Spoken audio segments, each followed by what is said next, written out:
Max. One Max. This is Max because this is not full red. One more tuxedo princesses. Oh, Max.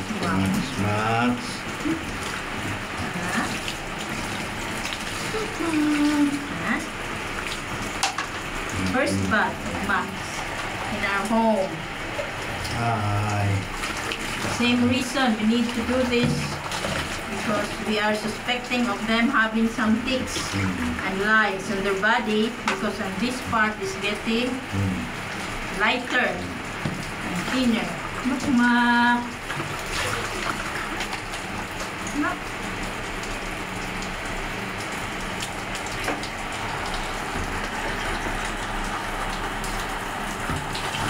Sorry, Mac.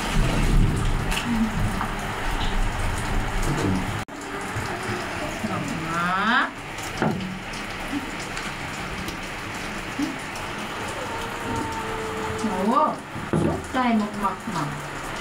Already murmuring. Mac. Kumandad is not one of her favorites. Mac. Your ears. Mac.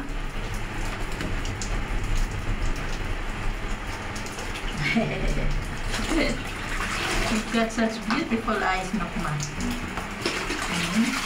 Big, round, yellow eyes, Makma. Awoof! Makmatis Anggi. Makmatis Anggi.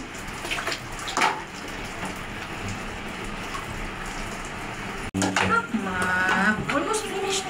Almost finished, Makma. Ay, Makma. Okay. Towel time.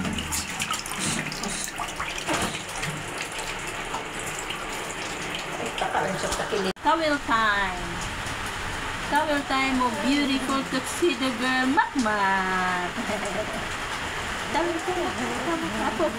Do not keep on murmuring. It's not proper for a princess to keep on murmuring. Makmat, you're a tuxedo princess. Huh? Say to Mama Ana. Hi, Mama Ana. I'm bathing already. Very suspicious cat, Mama Ana.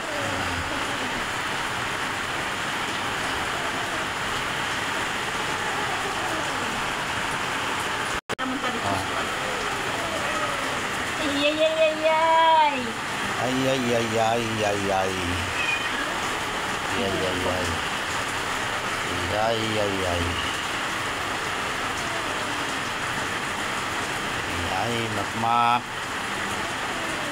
It's giving me hard time. Even in toweling process. Makmak. Good girl, Makmak. Are you a good girl, Makmak? Good girl, Makmak. Makmak a good girl? Huh? Are you a good girl? Huh? You're a good girl. Are you a good girl, Makmak? Pop.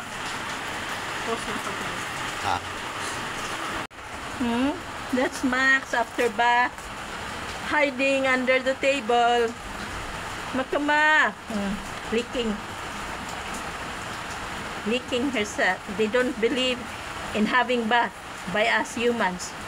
Their bath time is licking time, grooming time. That's how they clean themselves. They'll never understand while they are being bathed.